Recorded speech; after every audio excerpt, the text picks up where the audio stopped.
Before we dive in, here's another show you can enjoy in the True Story FM family of entertainment podcasts. Ever wonder what bridges the gap between your favorite film genres, subgenres, and movements? CinemaScope is here to explore these connections, taking you on a thrilling odyssey through the ever-evolving art of cinema. I'm your host, Andy Nelson, and in each episode, we embark on a deep dive into the forces that sculpt the world of film. From the styles you know and love, like heist films or the French New Wave, to the ones you may not be as familiar with, like Turkish Yeşilçam or Brazilian Nordwesterns, my expert guests and I unravel the complex tapestry of storytelling, style, and innovation that defines the world of film as we unpack the myriad catalysts of change that shape these diverse styles. Whether you're a student of film, a creative professional, or simply a devoted movie enthusiast, CinemaScope is your gateway to a richer, more immersive film experience. Don't just watch movies, understand them, appreciate them, and revel in their artistry with CinemaScope. Subscribe today. What's up, most excellent friends? It's Chrissy and Nathan from the Most Excellent 80s Movies podcast. It's a podcast where a filmmaker and a comedian And their most excellent guests adventure their way through the 80s movies we think we love or might have missed. with our grown-up eyes to see how they hold up. Join us for delightful discussion, Rollicking recaps. ratings, and deep-cut recommendations. Plus, members get some extra fun chit-chat with the hosts after the show. Download the Most Excellent 80s Movies podcast today at truestory.fm. Or find it wherever the finest podcasts are stored. And do remember to keep the Most Excellent 80s Movies podcast motto in mind. Be excellent to each other and... Party on. Party on, dudes.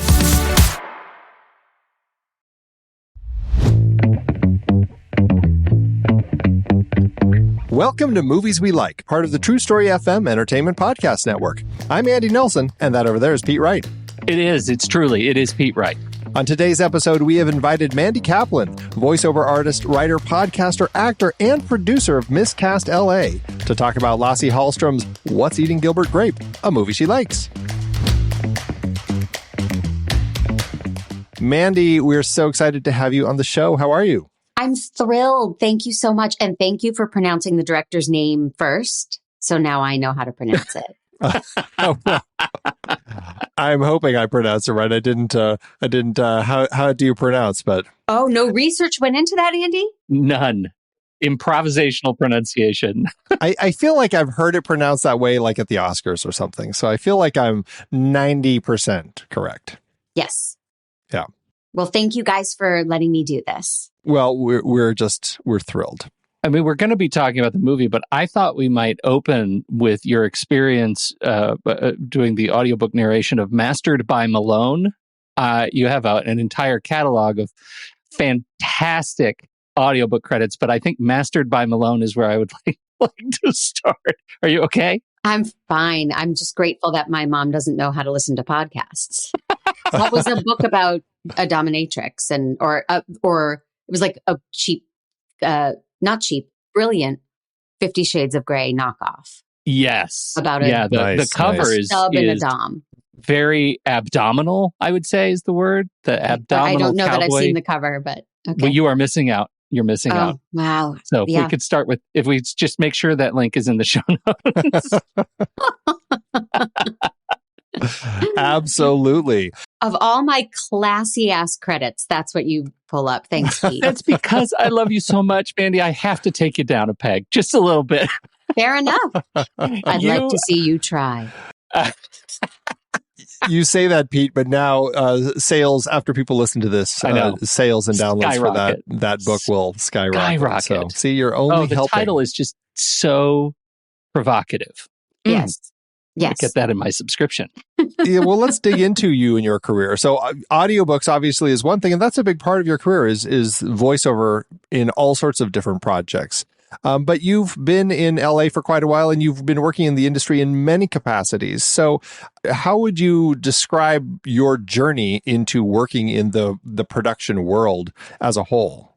I am very lucky that voiceover has been my steady career for 20 plus years. And that supports the habit of writing and creating and acting and all of the other things that I endeavor to do.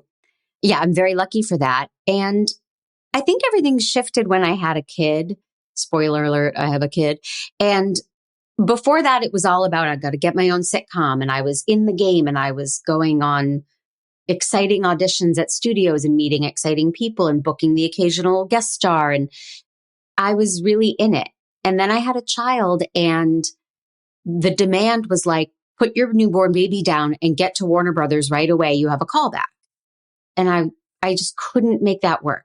So I gave up that aspect of my career with the agents and the studios.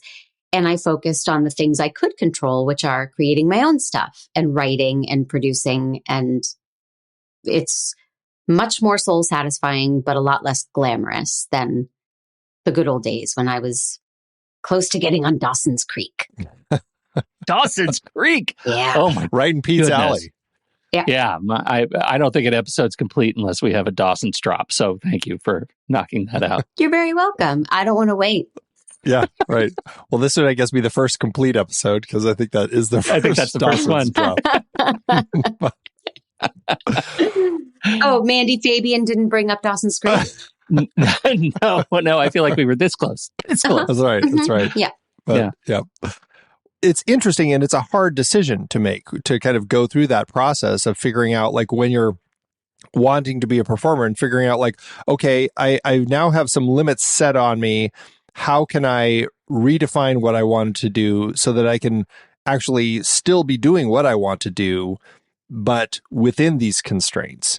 And I mean, was it a difficult process for you to kind of like navigate that after your kid was born? Well, to be clear, I wasn't on my own sitcom, so I wasn't giving up a ton other than driving around Los Angeles all the time and getting rejected.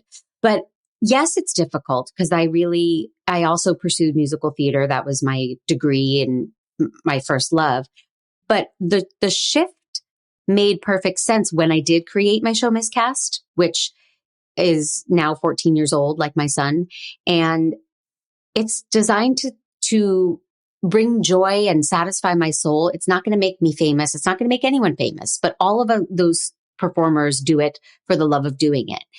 In terms of Hollywood, I love writing. That's become my main focus. I love it deeply. I was just writing and telling my husband all about this shift I made and to make a brand new act work in my screenplay. And it gives me pure joy.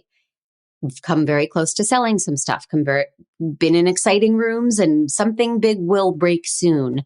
But I try to take joy in doing it because you can't control anything beyond that. Yeah. So, okay. So narrowing down to some of the specifics. So voiceover. I mean, we've had JP Karliak, a great voiceover actor on the show. Yes. And talked a little bit about that line of work. And what was interesting in talking to JP is that moment of a realization that he had where, I don't also have to be like an actor in front of the camera too. I can just do voiceover, and kind of like the great relief that was for him. Voiceover gives you a lot of other opportunities. There's, so many different things you can be doing in voiceover. What is it that you love about when you're working with your voice as an actor that still kind of fulfills your kind of those energies that you have for putting yourself out there? Well, I mostly love working in my pajamas. I don't know if that's if that's what you meant. That is exactly what I meant. JP and I have very different careers. He is blessed and gifted to be doing animation primarily. So he's a lot more creative than I am. I do a lot more things like, so you've been hired at this major company. Let me take the next hour and 45 minutes and explain your benefits program. It's a lot less creative, but I love it. In a weird way, I love it because I'm pretending to be a person who understands open enrollment and HSAs and FSAs. I don't understand those things, but I explain them on the daily. So to get to talk for a living is such a gift. And when I do audiobooks and I get to do novels with different characters and voices and accents, that's a thrill for me. But that's my bread and butter, not the animation stuff, unfortunately. I do animation. I've done some, but it's not as creative as what JP's doing, which is why I need to be, writing slasher movies in my kitchen to keep my creative juices flowing. I shouldn't say slasher and juices in the same sentence. That got away from me. We'll fix that in post. That's right. That's right. Every podcast's a rodeo. I know. One of the things that we delight in we've known each other for some time. And when we first started podcasting together, I, of course, went through your entire Audible catalog and played all the samples. And I joke about our delicious opening title, but you have an awesome voice for this stuff. Like you have great characters, but what I know about the audio, and you've done a lot of audiobooks, like you're one of those, your voice is everywhere in the Audible catalog. But what I know about the business of audiobook recording is that it is physically, practically exhausting to do. How can you talk just a little bit about what goes into the business of producing your part of an audiobook? Yeah, I almost solely work on my own.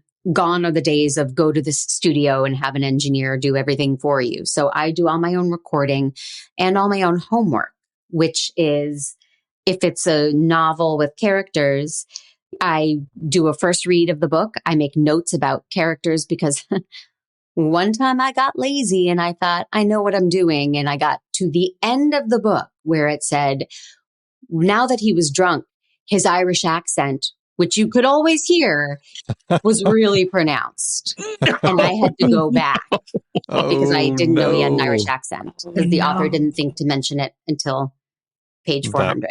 So I go through, I make notes about characters' ages, origins, anything I learn about them. Are they siblings with someone else so their voices might sound the same? Have they lost their accent, but you might hear a trace of it in certain moments? I make copious notes about the characters. I love archetypes. I love using people I know. So when it says this professor was really uptight, I'm like, ooh, that's Niles Crane. I'm just going to rip off Niles Crane and do him. And then I'm off to the races with recording and engineering. I don't do the final mix. I send it off to a place to do the quality control and they catch all my mistakes. And I make one or two.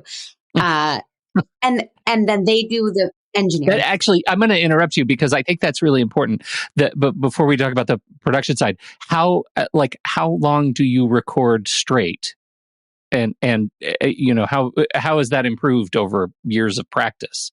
I'm pretty good with cold reads. I have to admit, I'm pretty good. It takes me about twice as long. So if a book is 10 hours, it generally takes me 20 plus hours to record it. Not much more. However, I still have other jobs coming and going. I have, so much else to do. So I'll sit in my studio for 2 full hours without taking a break. But after that, I get a little loopy and I need to have more espresso and take a walk. And are you editing it yourself? Like as you go, do you send an edited mix to somebody to master? I do. That's crazy to me. I've produced one audiobook, and it was an absolute nightmare. It made me, it pushed all of my buttons. I was not the reader. I just edited and mastered it. And it was horrific, mostly because I was working with a new reader and there were a lot of edits in a 10-hour read. And it just, I realized where my patience stops. Sure. And the drinking begins. Yeah. So anyway, you send it off, and then that you contract with an external studio to master it, or you have somebody who does it, and then the finished package you send off to the publisher. Yes. That's interesting that you're the one who's so they hire you to do the voice, the read of the book, and when you get hired for that, your job is to do the entire production. Yes, I get paid, and then I pay my engineer. Oh, interesting. As opposed to like I was thinking it would be like producing a commercial or something where they bring in the performer to read and then the performer just leaves, and then it's the audio engineer who they're really hiring to then do the work and as a separate thing. That used to be the way. And if I were doing like a HarperCollins production, that would be the way. But I do so many independent writers and smaller publishing houses and they know we're all at home with our equipment. They know we can do this. So that's where the industry is moving. Gotcha. Fascinating. Somewhere in there, you made you actually got you got 30 Nights made, which was delightful. Thank you. Still available on Tubi? Tubi. All right. It's actually available on so many platforms, but I don't have those platforms. I think it's available on Plex as well. But yes, a comedy that I co-wrote with Tom W. Metz III, who I'm sure your listeners are familiar with from the True Story family, and our dear friend Johnny Giacalone. We wrote together, produced together, and Johnny and I starred in a Tom W. Metz directed sex comedy. Hi, Mom and Dad. So, I mean, performing in front of the camera as single character is obviously a little different than when you're recording a book and you're playing every character and the narrator, and or narrator, kind of like the voice of the author or whatever you want to call it, like the story. Talk a little bit about getting yourself into your headspace, whether it's like an individual performance, like for a film, versus when you're hopping into a book. Well, first of all, I tried to play every character in 30 Nights, and Tommy said no. So he had his own vision. I don't know. Yeah, whatever. I mean, I'll be on the level with you. I'm not a very deep person. I'm not a very deep actress. It wasn't method when I'm on camera. I'm in character and I'm giving it my all, but it wasn't, I was playing a woman very close to me. I didn't have to do much to drop into her. And the same goes with audiobooks, even though, maybe I'm playing a Russian spy, but it's just me in my pajamas in my studio trying to take that in for a little bit. And then I just leave it. So in audiobooks, I'm hinting at these characters more than actually embodying them. Sure. Yeah. I want to talk about that first experience of making the movie, because that is apart from the voice work you've done on things like, Chicken Little and the games Fallout and Final Fantasy, people will undoubtedly need to hear your experience about that on your podcast. We'll talk about that in a moment. I'm interested in what it was like to turn that idea that you worked on with Johnny and Tom into a feature film, and the duration of that project, which is extraordinarily long. The fact that we're still effectively pitching it today and how long it took to get that going. What is that like when the work that you normally do for a day job is sit down, record for a bunch of hours, and then be done? It was a real pleasure, even though it again, like I said, it was out of our control. We were either going to get to make the movie or not. We were either going to get financing or not. So those parts are frustrating. I'm not going to sugarcoat it. It's a lot of hustle and a lot of no's. But the actual process of making the movie was heaven. I mean, we all had a great time, and it was years of reasons to get together and write, or get together and location scout, or get together and strategize. And, when you're doing it with your friends, and when the material was, I humbly say, so funny, because I know I wrote it, but that movie is just hilarious to me. And here we are just coming up with 30 ridiculous sex scenarios. So who doesn't want to do that? So it makes the 3-4 years fly by, because we did make a short first, and that got us some attention, and then that got us to be able to make the feature. And then festivals and production, that I cannot imagine being in that space of uncertainty when the fun stuff is the writing and the making of the movie. But now you're living in this, okay, now I've got to figure out how to sell it space, yes, which is not necessarily in your wheelhouse as a, creative. Not so much, but I have a brain for business. What is that quote? A bod for sin. A bod for sin. Yeah. Yep. No, I don't mind that stuff. I think I'm good in that world. And we got very lucky to get a sales agent who said, now we take over, and now we just send you your quarterly reports. So once we went through that process, we were hands off. The worst part of the whole thing was deliverables, which what was what does that mean? Oh my God. They say, okay, here's what you have to get us so that we can become your sales agents and we can distribute your movie. And it's I don't know what any of these words were. Might as well have been in Japanese. It was so much. And thank God we had people working with us who knew what those were. And Tommy knew what a lot of it was, but you don't just give them a file and say, this is our movie, take it. You have to give them so much stuff. And I was driving all over town I can't even remember the words for them, getting them produced at different places. Oh, we don't do that. You have to go over there for that and come back to us for the credits. And no, you have to change the credits. And now you have to go back into your original cut to do it. And it was lunacy, but we got it done.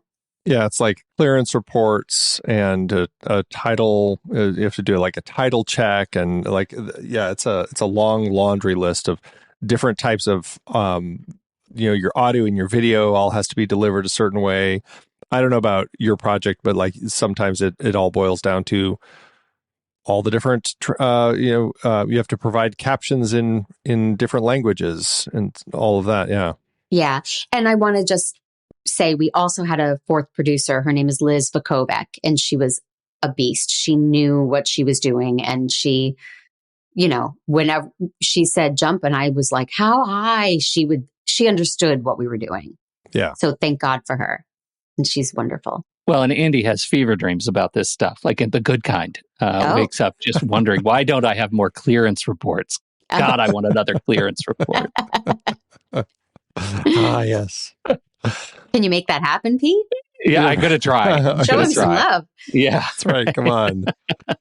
Well, and so, I mean, that was a big part. You were a big part of that production and working now primarily like you're spending a lot of time writing, and that is kind of an isolated job, except when you get to have those meetings and you get to talk to people about these projects. But inevitably, it leads to a lot of joy and everything because you're just creating and you get to do all sorts of things. What's your genres? Like, do you have particular areas of focus that you spend your time in, and what do you love about those? Well, I would always say comedy. I mean, that's just who I am. And I have a wonderful writing partner named Jonas Vale, and he actually lives in Berlin. So we are very isolated. I'll just do pages and send them, and he'll do pages and send them. But we work together a lot. We started off writing like a heartfelt comedy, a heist movie. And that turned into another comedy, which turned into another comedy. And our brilliant manager said, give us other genres. What else you got? And my theory was horror always sells. People love horror movies. That fan base is rabid. But aren't you notoriously prude for violence? Yep. Turns out not writing it. Writing it is okay. So the key. Yeah. So now we've written 2 horror films. People who know me are like, "What you're doing? What?" And I'm getting in there with some blood and guts. But they have comedic bents. You got to tell me, what is the experience of violence you are most proud of writing that we will see at some point with no context? Somebody making out with a detached head. Oh, well, that's... And ending up with the detached head's gum in their own mouth. Oh, lovely. Okay, there you go. I mean, I know that's like not pure violence, but... but still, it's there are going to be people who are like, oh, it's the detached head that's disgusting. And I wager more people are like, oh, they chew each other's gum. Mm-hmm. I don't care if the head's detached or not. That's just unsanitary. Yeah.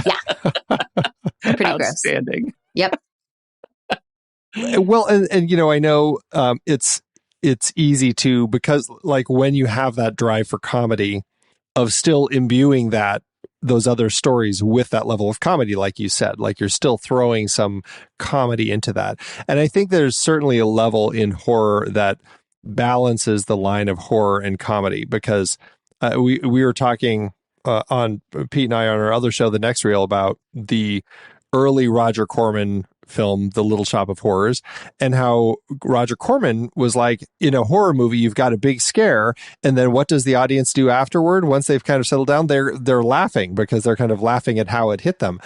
So he wanted to find that blend of like, well, if they're laughing, let's throw more comedy in, and kind of like built these little horror comedies that he would do. And I think that there's those 2 genres, I think, create really exciting blends, and I think you can do a lot with them. and things. I mean, I don't know how far down the horror road you've gone, but certainly something like Shaun of the Dead, I think, is a perfect example of kind of that horror comedy that can be such a success. They are rare, though. I mean, there are a bunch I love, like Tucker and Dale versus Evil and stuff like that. But in pitching, we have been told and we have found you can't really say horror comedy. It can be a horror movie and there can be some good laughs. But horror comedy is a genre that makes people go, well, is it a comedy or is it a horror? It's just not clean for people. So we write horror movies and then we're thrilled when people say, I also laughed a lot. Gotcha. So it's got to be subversive. You got to sneak it in there. Cabin in the Woods, right? Like not really a comedy though. Some funny moments. People call Scream a horror comedy. No, you don't think so? It's a horror movie with some funny moments. So, yeah.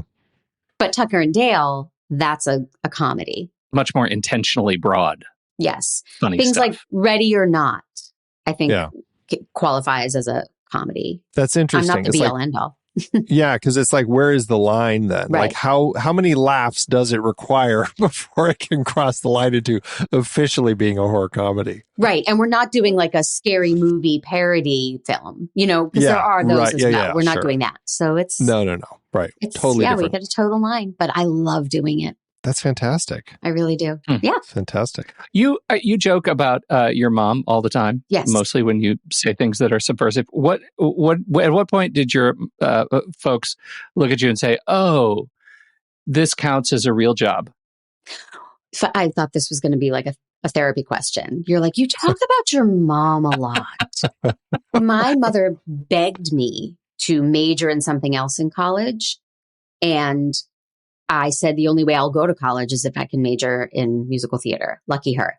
So we struck that deal. Sounds like a real standoff. Yeah, right. Well, I was like, I'm just going to move to New York City. I'm 17. I'm ready. I just want to hit the chorus line, equity lines, and audition to be in the chorus of Broadway musicals. That's all I ever wanted.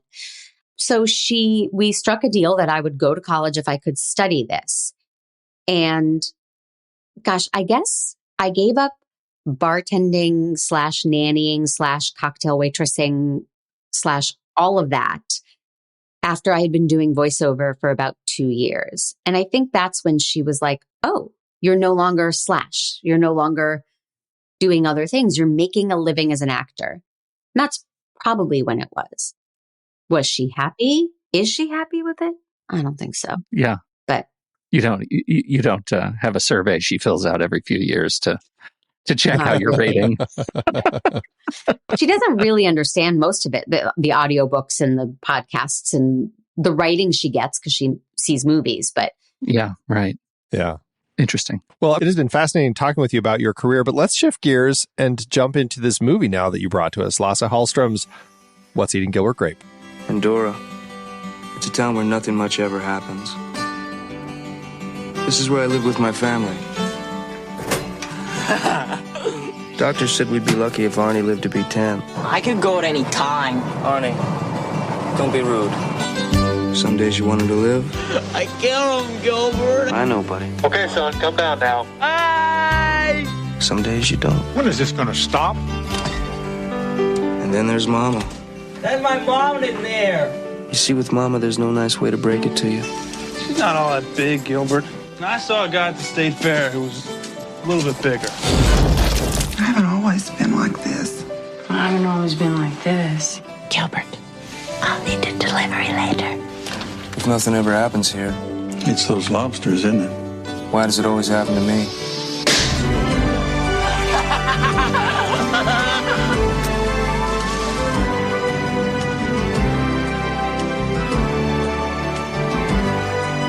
Sometimes I just want to stick her head in the oven and turn on the gas. I got nowhere to go. Gilbert, please don't disappear. We're taking him in. We've warned you. We've warned your sister. They say there's a reason for everything. My son! Give me my son! Maybe someday I'll figure out what it is. Oh, look, it's a praying mantis. You know how they mate? The male will sneak up on the female, and she'll bite off his head, and the rest of his body will keep on mating. And then when they're done, she'll eat him. So this film, I remember when it came out, and I know I went and saw it in the theaters, and I remember really enjoying it. And I know I've seen it a few times, but I hadn't thought about it in quite a while. And so when this was the movie you wanted to talk about, it was kind of exciting to go back and revisit it. What is it about this movie for you that just makes it click so much and work so well for you? My first instinct was to do my favorite movie of all time, Waiting for Guffman, which is, in my mind, a work of genius. It's just perfect. But I wanted to step outside of my usual thing is comedies. Dumb and Dumber. I mean, I'm like a 12-year-old boy. I laugh at farts. This movie, it isn't that at all.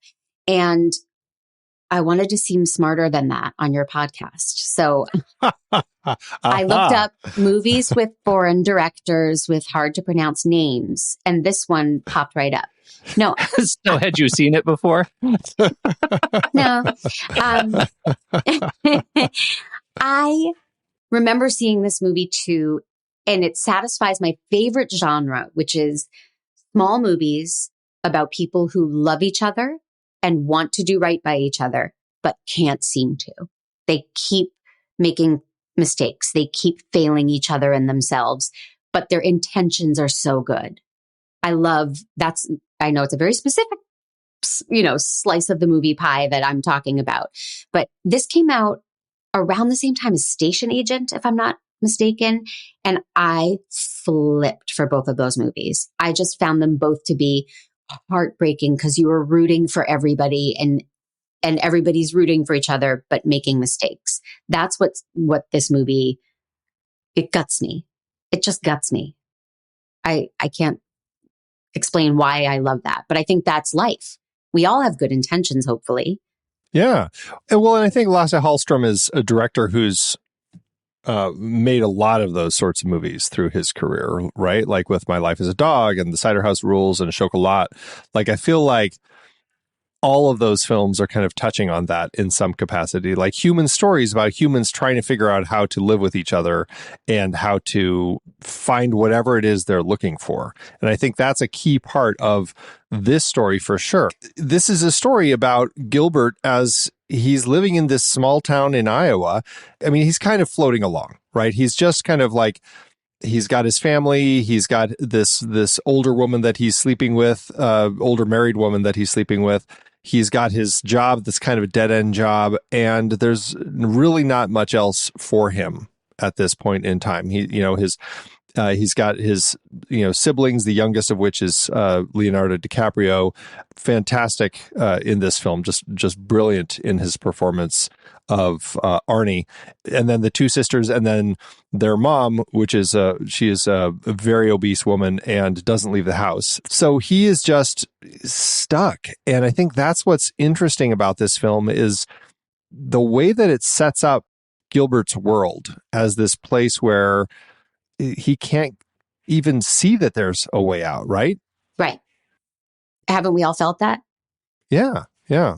Over the course of this summer, his life changes in many ways, but he ends up in the same place. It's not, his life doesn't take off. His dreams don't come true. He doesn't hit the lottery. But he does get out. Mm-hmm. What's fascinating about to me about his character, and I have to say, what happened to him, Johnny Depp? Like, he was just fantastic in this movie. The character that he is embodied here is this character that is so kind of humanely put upon. Like, his journey of kindness and goodness in being an abject people pleaser and just existing in that space and not understanding it until sort of late in the film, like what that role, the honor and responsibility of that role is extraordinary. Like, I found him so beautifully relatable as just a good human being who is struggling with the weight of an entire world on his shoulders. And the fact that he is the one responsible for taking care of Arnie, 99% of the time, and also has to deal with reinforcing the basement ceiling so his mother doesn't fall through the floor. Like, the balance of those duties is stark. he plays this extraordinarily deeply. What an incredible, like everybody talks about Leonardo DiCaprio, which is an extraordinary performance in its own right. But I kind of am here for Johnny Depp. Like he's that good to me. I agree wholeheartedly. I happen to love every performance in this movie, and I could go on and on about them. But something that I love is that it's not a depressing movie. Even though his life is depressing, the town is depressing, the sense of place they establish. Arnie and Gilbert are on the side of the road waiting for campers to go by. That's the highlight of their summer, is that the campers go by. And there is a joy in that. And I don't know how you achieve that. There's no color in the movie. It's all sepia tones. It should make you want to turn it off because you can't take it anymore. And yet there is a joy throughout that Johnny Depp finds in Arnie, even though Arnie drives him insane. Yeah. Oh God, all of it is so well done and small. You know what I'd forgotten was in a movie that is narratively sort of plain, right? Like you said, nothing extraordinary really happens until kind of the end. This movie is full of suspense. Like watching it last night, I was really moved by how often I thought something horrible was going to happen, that the movie was going to pull the rug out from under me and something horrible was going to happen. They hang a flag on Mom in the floor. Another writer could have put her through the floor. They hang a flag on Arnie 3 times climbing up the water tower. He could have fallen off that water tower. That would have been a dramatic turn. He never falls off the water tower. They hang a flag on him getting arrested. Arnie getting arrested that 3rd time. They could have done something horrible to him in jail. Nothing horrible to him. It happens to him in jail. And yet I felt that roller coaster every time. That's the thing that I think is a bit writerly genius, that Hedges is able to put me in that space, even though nothing ever really pans out. I was still in it. Right. And if we're in it, imagine what those characters are feeling. Yeah. Right. Yeah. Well, and I think that's what Hallstrom is so good at in the films that he directs, is tapping into those little moments in the way that the writers craft the scripts to get the actors to give us that, where these smaller, I mean, none of the films that he makes, I wouldn't say are like big films, but they all kind of have this personal, these human stories that we're following. And it's just the way that he gets the actors to kind of find the way to deliver these performances that end up drawing us in so much to follow along with these relatively small stories. And I think that's what is so impressive with this film and revisiting it, is just how connected I immediately am to the characters. And Mandy, you were talking about like that right out of the gate. We're watching them sitting by the side of the road, waiting for those trailers to come by. And as soon as we see that glint, like that little sparkle of the sun hitting them, it's just like the spark in Arnie's, life. He's just like, he's so excited. And then it just draws us in, and they just kind of make us, they pull us along so effectively through all of it. And that's, I think, the smarts in the way that the characters are written and how they interact. It's just a really powerful film. And we haven't really jumped into the love interest that we end up with for Gilbert, and that's Juliette Lewis, who's great in the film, and she's only here because she and her grandma are campers, and their truck breaks down, and they have to stop here, and then they're stuck here waiting for a part to get ordered so that they can fix it. So it's new people in town, and that's something that's kind of exciting. And of course. I think it gives us a little bit of that joy, right? Of seeing this new girl, and then when they start interacting. Well, I know it's Gilbert's story, but I think that Arnie is one of the most beautifully portrayed characters I've ever seen. And they don't say what he has that makes him neurodivergent. He's just neurodivergent. The way Juliette Lewis's character treats him is so realistic. I don't know how much time you've spent with people like Arnie, but I have. And people want to be kind, but they're afraid. and they don't quite know how to approach. But then they get a little comfortable, and then something happens that's very uncomfortable. And she walks that line in performance and in writing so beautifully. So as much as it's a lovely story about Gilbert Grape and this girl in town, I fixate on how Arnie factors in and how she treats him. And she wants to bond with him and treat him normally, but it's really difficult. I just think that's so real. I mean, I took some notes as I was watching, and the word real just appears in every note I took, because there's nothing movie-esque about this movie. You feel like you're spying on these people, and it's exquisite, I think. Well, and there's something really sort of, I'll say, kind of teenage tantalizing or titillating about their road relationship. The fact that he becomes kind of a port in the storm for her, and that cycle continues at the end of the movie. Sort of the circle completes as she comes back again, right, on their caravan trip. And I think that's really beautiful, because, you know, I think we have these relationships of our youth where we're ships in the night with other people, and they become very short-term relationships and still lovely and cherished. And that's one of the things that we get out of this portrayal of young adult love. Now, I think it was Andy said he gets out, but I don't know that the end implies he's getting out, just that she's come back for another summer. They get into the vehicle with her, and so... But they don't have suitcases or anything. Like, I think they don't have suitcases. I think they're just riding into their house, right? Yeah, I think it's, you're okay. back, I'm so excited, and we can spend another week or whatever of the summer together. Yeah. I don't necessarily think he's going anywhere. Well, because my assumption, and I guess that's a good point, certainly something worth discussing, because there's nothing left for them in the town anymore. Mama's passed away, and they've gotten rid of the house, and his sisters have gone their own separate ways. And he and Arnie are the only ones there. And he says to Arnie, we can go anywhere. And my sense was, and maybe it's more directorial than realistic, but the fact that they get in the vehicle's not broken down, so they're not stopping in town. Like we saw at the beginning. True. Like he saw them leave, and he says, you know, they know the right thing to do, not stop. Like they just keep on going. There's nothing to see here in this little town. And so my assumption was always they get in the car and they're just going to go and explore. Yeah. But I mean, that's interesting. Yeah. I never saw that. And that actually, to me, it does change the nature of the ending, sort of the emotional weight of the ending. For me, because I have such an attachment to the idea of super impermanent relationships, my expectation was that eventually they're going to leave again. And the sort of sad commentary on where Johnny Depp is, where, you know, he is with Arnie, is that we can go anywhere. Of course we won't, because we are tied together.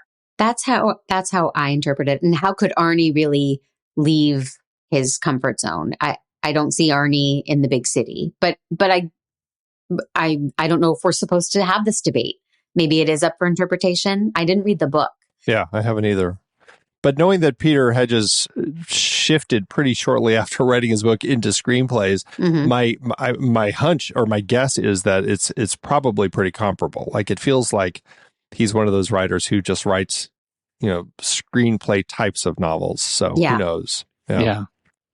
I want to talk about Mama. Can we talk about Mama? I think her story is so interesting. Darlene Cates, how she became an actor. Sally, Jesse, Raphael, y'all. When's the last time you said those three words together? Darlene was on an episode in 1983 of Sally Jesse Raphael's show called Too Heavy to Leave Their House. And Peter Hedges proposed to her that she play the mother character shortly after seeing that episode. Note, we now know what kind of television Peter Hedges was watching at the time. It's important to know that he is a human being interested in those kinds of shows. And so she did this. She only did 5 other bits. She did some, TV appearance and a short and another film. Not an actress. What do you think of her performance in this as a complete noob to the business? I think it's perfection. I feel her discomfort and heartbreak and frustration and hope. I feel it all. I don't know how she achieved it. And on a technical level, the way they dressed her, and her hair is so greasy throughout the movie because she can't really get up and take a shower. Touches like that are so meaningful to me. Watching her hug Arnie and say, like, don't disappear, don't disappear. I thought she was a miracle. Because we're getting bits and pieces of the backstory with Dad over the course of the story, and finding out that I think at the beginning of the film he says something like, since the time they hung him out to dry or something. So I was like, okay, so it was Dad in prison, like what happened to him? And then we find out, no, he like hung himself in the basement of their house, and that was kind of like what had happened. Like he left at some point, and then I don't know, I guess came back and hung himself. And that moment when, kind of like toward the end of the film, after Gilbert really gets angry at Arnie and ends up hitting him a number of times, and then Arnie runs off and Gilbert drives away and is kind of going to leave town, but then ends up finding Juliette Lewis again and spending the night with her. And when he comes back and talks to Mama in the morning, and that was the point where she's just like, I thought you left and I wasn't going to be able to take it again. And like bringing us back to all of that drama and the emotional turmoil that she felt when her husband disappeared for a while. And she's really delivering a lot in all of those little moments throughout the film. And it is quite amazing what she's giving us. Pete, did you like the performance? I absolutely did. I find myself like consistently surprised through the movie, up to the point where she climbs those stairs, that she delivers that performance that she does. And their choice at the end to be so thoughtful and remove all of the furniture and put it out on the yard and to just create a pyre that is so ceremonial, and it just like it was meant to be. That is the way they were meant to move their family to this next chapter. And it seems so strange from an insurance perspective, but now the insurance guy's dead, so who cares? Like, it's just one thing after another that just made it feel like this was a sign in burning their home with Mama's body in it. This is a sign that they're ready to move on, whatever that means. And that's, I think, goes to the end again, which is that ultimately it was time for the family to move on and go about their own things in the future, right? That includes the unit of Gilbert and Arnie. And that's okay. Like that's the hopeful thing for me, that Arnie that they have a singular identity, recognizing, of course, the unbelievable weight of taking care of someone in Arnie's position takes on the caregivers. It's that I think is beautiful. And it's interesting that he and his sisters all kind of go their separate ways. And because inevitably, if that were to happen, which it does at the end of the film, it does leave one person solely in charge of Arnie. And I know you said earlier, it's like, well, he's essentially 99% in charge of Arnie, but now he's like 100%. And it really is that will be his life moving forward. Yeah. I find it, I don't know if I'm picking up on this, so if I'm wrong, please forgive me. I find it hard to talk about this movie without fighting tears. I find it so unbelievably moving and gut-wrenching. And I feel like I'm picking up on that from you guys. Maybe you have allergies. I don't know. But the ideas are so beautiful, and the love is so palpable. I mean, speaking to your point about like how strongly portrayed the characters and the emotions are, one of my favorite moments of the film is when Gilbert brings over Becky to his house so that she can finally meet his mom. Well, I wasn't always like this. But that moment, like before he lets her come, before she lets him bring her in, and she's just like, no, like she's so petrified of allowing somebody else from outside the family, or even let alone outside the town, see her who she is and to bring her in and welcome her to her house. Like that moment of just that raw sense of being on display, just like that hits me so much in that moment. And I feel for Mama so much in that moment. And it's so much exactly what you were saying about how Becky relates to Arnie, the way that she has her conversation with Mama here. And it ended up allowing like all of those barriers to come down and just for people to just be there. And it's a powerful moment. It really is very, very strong. Yep. Well, and how many times does Becky come through the scene as like this transient angel who is just absolving discomfort from situations, right? She is the ultimate like sort of protagonist of the emotional protagonist of the movie, because she takes awkwardness and pain and just makes it normal, normalizes it. And I think that sequence with Mama at the end is case in point.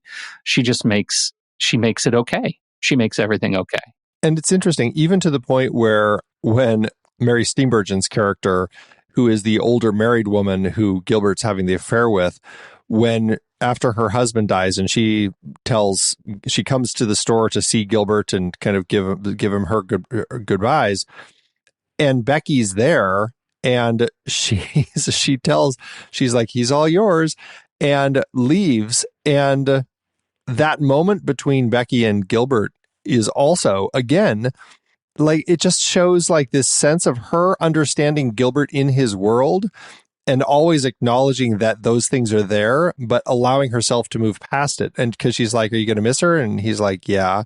And she's like, good. Like that is another of those moments where it's just like she's acknowledging it's okay to have those feelings. You don't have to hide that. And it's good that you're not hiding those, and I think that's what makes it so special when you have those little elements that allow these humans to be so human. Yes. But ultimately well-intentioned. Mary Steenburgen is saying good luck, right? She cares about Gilbert, and it's just, it guts me. I haven't expressed my rage, though, at Martin Landau, who won the Oscar for Best Supporting Actor that year for Ed Wood over Leonardo DiCaprio. I don't think this was that year. It was Tommy Lee Jones for it's Tommy Lee Jones for The Fugitive who won. For The Fugitive? Yeah. Well, yeah, that's even worse. Yeah, I know. I'm shocked too. Better. I looked it up. I thought it said Martin Landau. I think that was the year before. That might have been the year of. You guys, have you ever seen a performance like this? Leonardo DiCaprio is absolutely revelatory in this part. The problem is Tommy Lee Jones needed and successfully executed a hard target search. And that means something, Mandy. Every outhouse, hen house. It was his Color of Money Oscar, and it pisses me off. I cannot believe he did not win an Oscar for this role. I just have to say, let me read the rundown of performers and their films that they were in. Tommy Lee Jones won for The Fugitive. Great movie. Leonardo DiCaprio for What's Eating Gilbert Grape. Ralph Fiennes for Schindler's List. John Malkovich for In the Line of Fire. That might be more in the Fugitive line of things. And Pete Postlethwaite for In the Name of the Father. Like, there are some pretty strong performers in there, and Tommy Lee Jones is the one that came out on top. We could be having the same argument if Ralph Fiennes or Pete Postlethwaite had won. I'd be a little happier with those decisions. Maybe. Those decisions would make more sense. Yeah. I think so. But his performance of Arnie is so... It's the opposite of what I was saying about myself as an actress. He's so in there. He's in this body and in this soul so completely. The drooling and the spitting and the just all of the things that he just let himself go. And how he can convey after Gilbert hits him and he has that flash of really understanding what has just happened, but then the flash just goes away because that's not how Arnie's brain works. So he gets it and then it's over and he forgets, but it sticks with him. He remembers on some level. I don't know how you achieve that as an actor. Oh, love it. It's astonishing to watch. And you hear him talk about how he, the what a lot of actors do in things like this, they're observing people with the similar issues that they're dealing with, different, whether it's neurodivergence or whatever, and trying to get a handle on it. And then just mimicking to the point of understanding and building it into just your personality. But it's like all the little tics and the speech patterns and just even the way like his eyes looked, like it's like he wasn't ever completely opening his eyes. There was something about it that just like, I don't know, I was just watching him throughout this and I'm like, he is doing so many things on so many levels that I just am not even comprehending to completely transform himself into a completely different person. Which is why when I see that he won the Best Emerging Actor Award from the Chicago Film Critics Association for this film, I find that almost as insulting. Yes, this is a masterclass in right, acting. it really is. This is a preternaturally talented young man at this point in his life. And sure, I'm glad he gets all of the accolades for The Revenant, right? His winningest film. But really in terms of performance, I'm not sure I've seen him do the kinds of things you just described, right? Embodying this character as well in any other film that he's done from here. I mean, this one seems like... My mom said Wolf of Wall Street. I've never seen it, but she mentioned that. But they're also different. And I think the difference is that, I mean, there's different types of performances when you're playing the Wolf of Wall Street or the Revenant or Catch Me If You Can or any of these other performances where you're taking on a person and their personality and kind of giving us breathing life into the performance in that way, as opposed to taking on a character like Arnie with these neurodivergent issues. And really, it's just a complete transformation that you really need to take in order to even get there. And I think that's the thing that makes it so revelatory. And I just don't think those sorts of performances or those sorts of roles come around too often. Right. Exactly. That's exactly the point. They don't. And also because, we're watching this movie, from 93 and, how well has the movie dated in terms of a portrayal of intellectual disability and obesity and, small town stagnation? Like, we're looking at a movie that we already loved from when we saw it that first time. And I wonder how people watching this movie today with today's sensibilities who've never seen it before would look at it. I think it ages really well. I don't find it tone deaf in those worlds. I'm right there with you. I mean, I don't either. Just saying. I mean, we could Family Feud it and take a survey and ask some people. And right. But I what we're going to do next. I think it's timeless. To know it's 30 years old feels bizarre to me. It just doesn't feel that.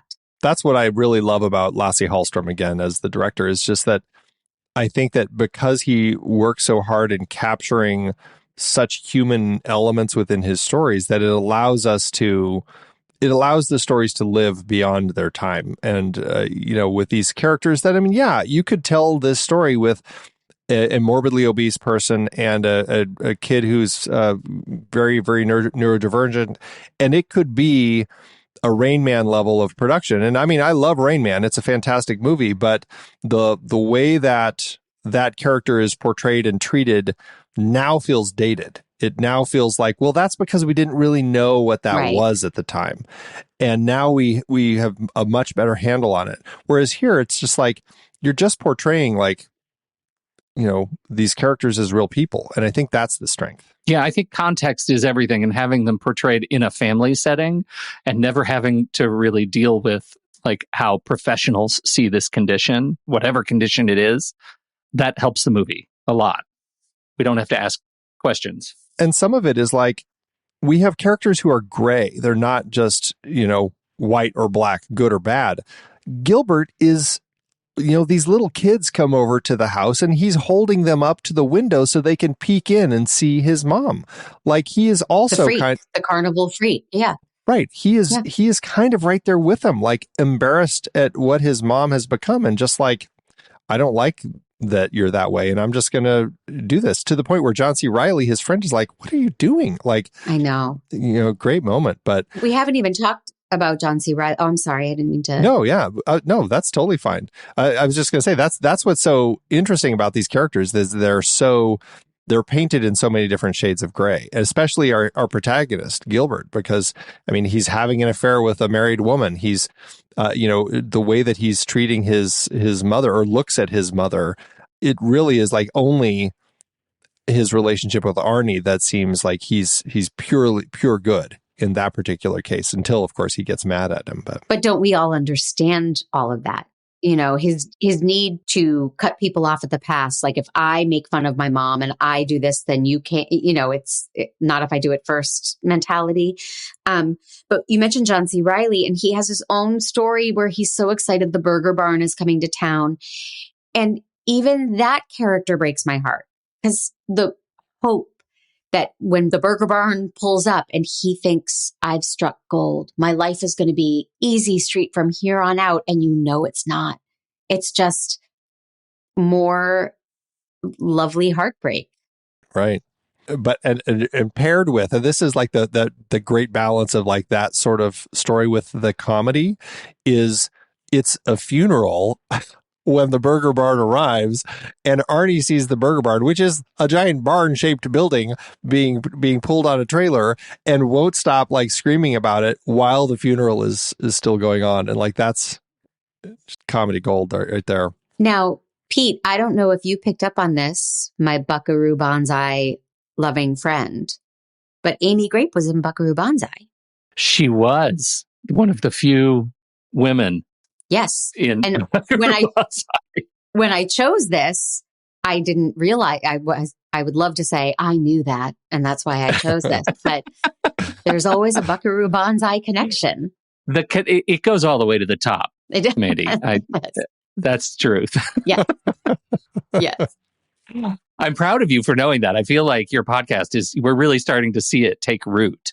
Oh, I'm half nerd already. It's working. Just a few more episodes and you won't even recognize me. You'll have converted to full nerd. Yes. Full nerd. So you'll have to change the title from Make Me a Nerd to Keep Me Nerdy. Sustain my nerdability. Yeah. Sustain my nerd. I've been nerducated. Yeah. Can we talk for a quick minute about this relationship? I mentioned a few times, Mary Steenburgen, the unhappy housewife, Betty, who's married to Kevin Teague, who is the insurance guy in town. And it's a fascinating relationship because of Gilbert, I think, knows he shouldn't be doing it. She needs something in her life because she's clearly not getting it in her marriage. He can't get out of it as much as he can kind of tell, I shouldn't really be doing this. But the thing that I think was so interesting in revisiting this, I'd kind of forgotten the way that the husband ends up behaving through the course of the film. He comes over and he's like manically jumping on his trampoline with his children, kind of because you think he knows Gilbert's in there and things are going on. And so he's going to take it out on this like intense trampoline jumping, and it just kind of keeps going. And then he's saying, Gilbert, you need to come to my office and have a chat man to man, like all of these things. And it's just like, it's so off-putting. How does that whole relationship play for you? Well, I love it.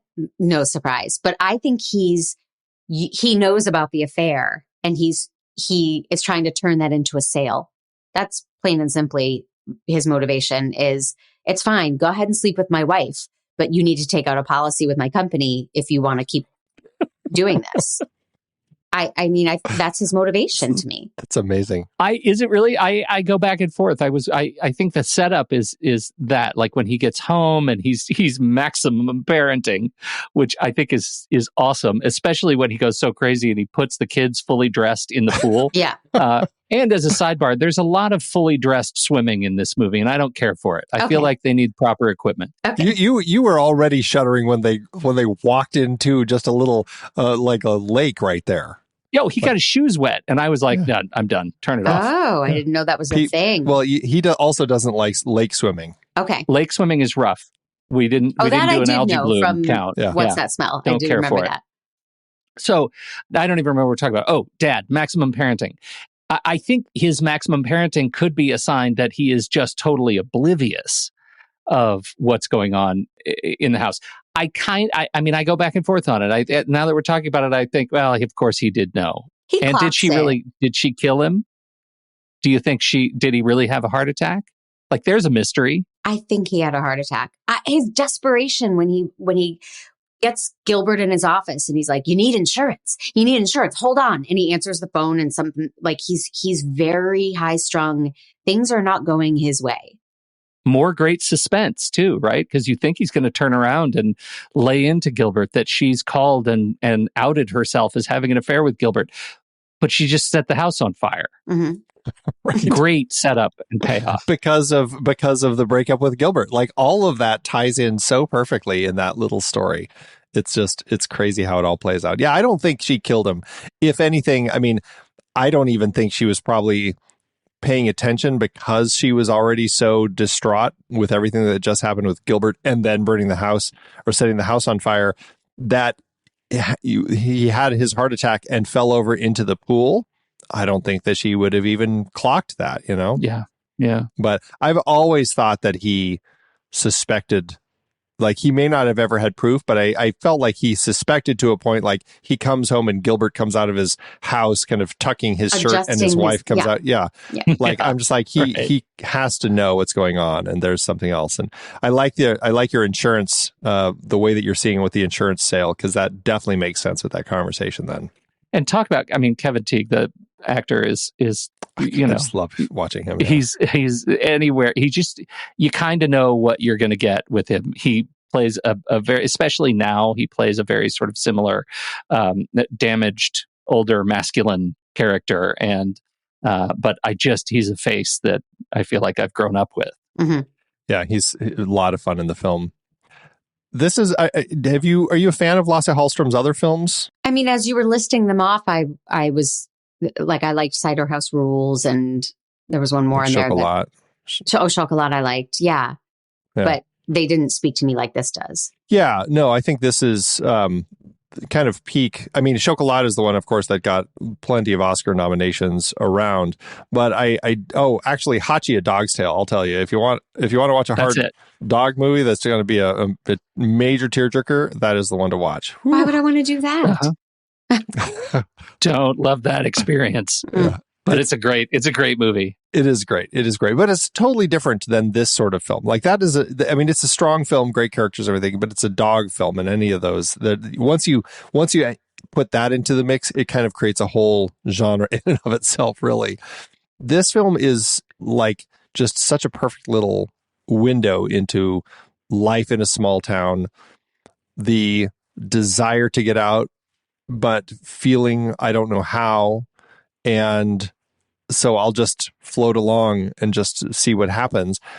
And also just feeling like obliged to handle things. And I think they paint all of that so well in this film. Yeah. And it just, their burdens are so heavy. Yeah. It makes for just a really touching, really strong film.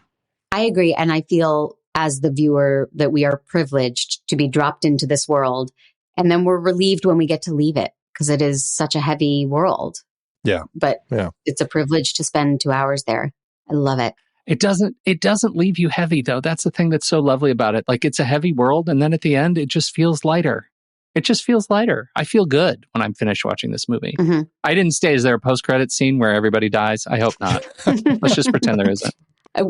My husband and I were both crying, and I was like, bloopers, like as the credits roll. Blooper reel. Yeah. I will say that there are two things with this film that have never left me, and that one that I still, like, my wife and I will still jokingly say at random times, I could go at any time. Like, we still throw that out there because it's just always funny. And the other one is I have never gotten over, and this goes back to DiCaprio and his performance. I've never forgotten the moment when that curiosity of taking a grasshopper and putting its head in the little thing and then chopping the head off, and like the sheer kind of like curiosity, like, you know, that little boy curiosity of like, what happens if I do this? You kill an animal and you've ripped its head off, and then he sticks it in his pocket. And then we immediately cut to that moment where he's sitting on the porch crying because he killed it. Like, that was perfect. That was just absolutely perfect. Love it. Brilliant. And when you were going to reference building up to that, I knew you were going to talk about the grasshopper. It's just, it's exquisite. It sticks. It's perfect. Yeah. Yeah. Well, Mandy, thank you so much for bringing this movie to chat about. It's been a delight talking with you about it. Thank you guys for letting me do this. Absolutely. Absolutely. And no fart jokes in the whole movie. Nope. Not a one. It's true. Which they could have squeezed it in, I'm sure. So a different director could have definitely squeezed it out. Could have pinched it out. Yep. Oh, God. Unnecessarily scatological, Andy. You got to go there. Mandy, tell everybody what you're working on. Where can they find you on the socials? Tell us about Miscast LA. What are you up to? Okay, socials are at Miscast LA on Instagram or at Mandy_Kaplan_Clavens, both with K's.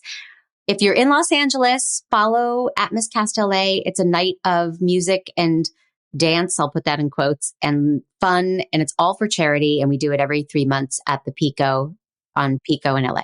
Because what's the concept? Oh, Miscast, it's called Right Singer, Wrong Song. So everybody performs songs from musicals or film for which they are the wrong gender, race, type, age, skill set. It is all done with heart and humor. Talent? Do you have people who have no talent for singing perform? Maybe they're great basket weavers? Haven't done that yet. I'm just wondering. And that's been 14 years running. We're doing our 41st show. Wow. September 29th. Oh, it's amazing. Thank you. That is awesome. This will come out in October, mid-October. So do you have October dates yet? December 8th would be the next one.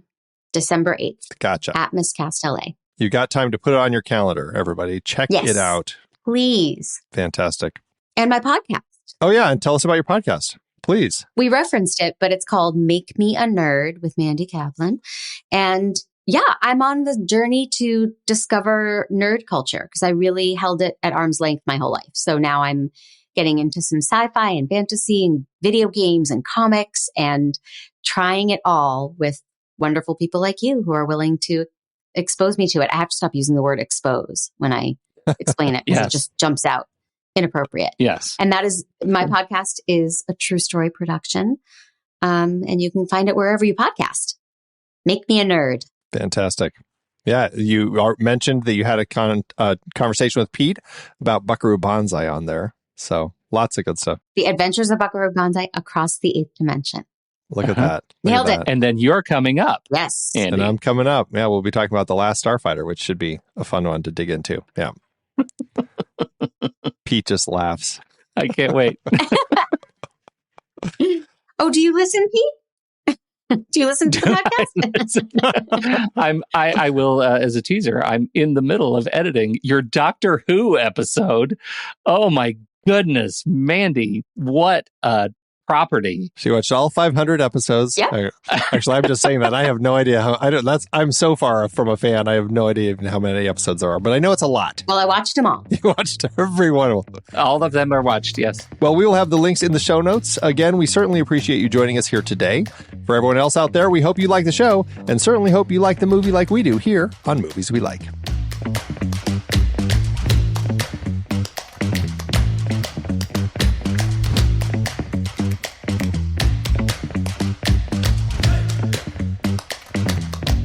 Movies We Like is a part of the True Story FM Entertainment Podcast Network and the Next Reel family of film podcasts. The music is Chomp Clap by Out of Flux. Find the show at truestory.fm and follow us on Facebook, Twitter, Instagram, Threads, and Letterboxd at The Next Reel. Learn about becoming a member at thenextreel.com/membership. And if your podcast app allows ratings and reviews, we always appreciate it if you drop one in there for us. See you next time.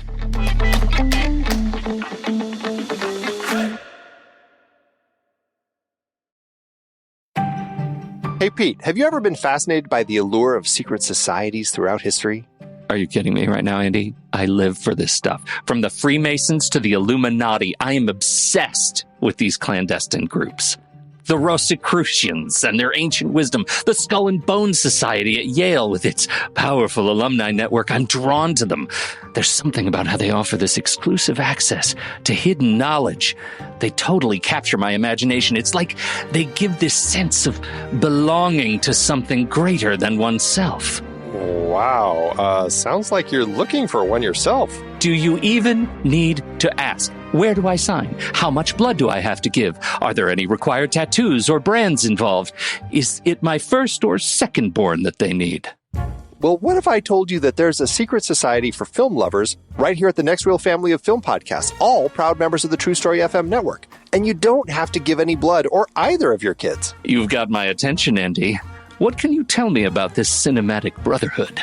When you become a member of the Next Reel family, you gain access to a treasure trove of exclusive content, early episode releases, and a community of passionate film enthusiasts who share your love for movies.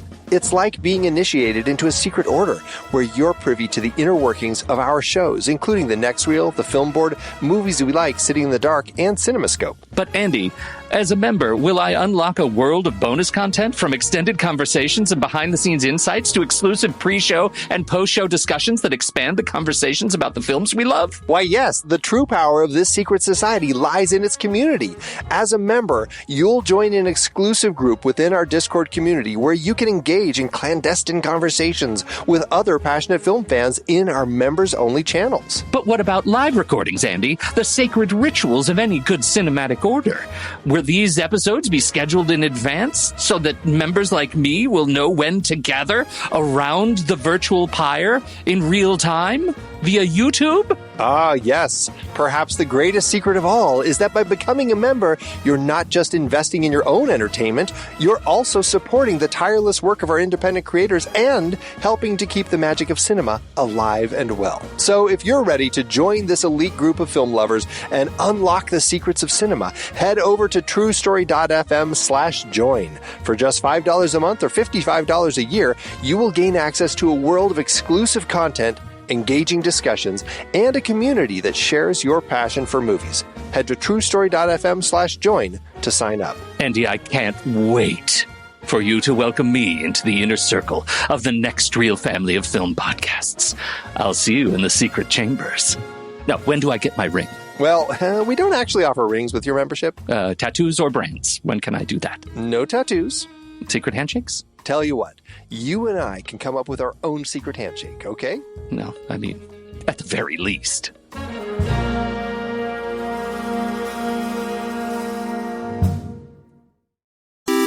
Andy, according to my friend Internet, this is what Letterboxd is. Letterboxd is a global social network for grassroots film discussion and discovery. Use it as a diary to record and share your opinion about films as you watch them, or just keep track of films you've seen in the past. Showcase your favorites on your profile page. That is a lot. You bet it is. That's why I want you to tell our fair listeners just one thing you do with Letterboxd that has changed the way you watch movies. Let them have it. Okay, are you ready for this? So ready. I love lists. As of today, I have 246 lists in my account.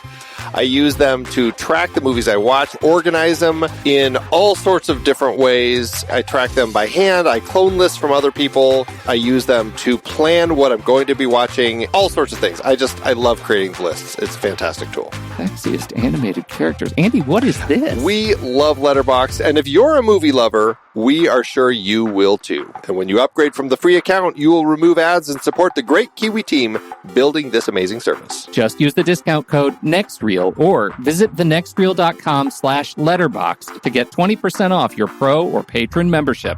And it works for renewals as well.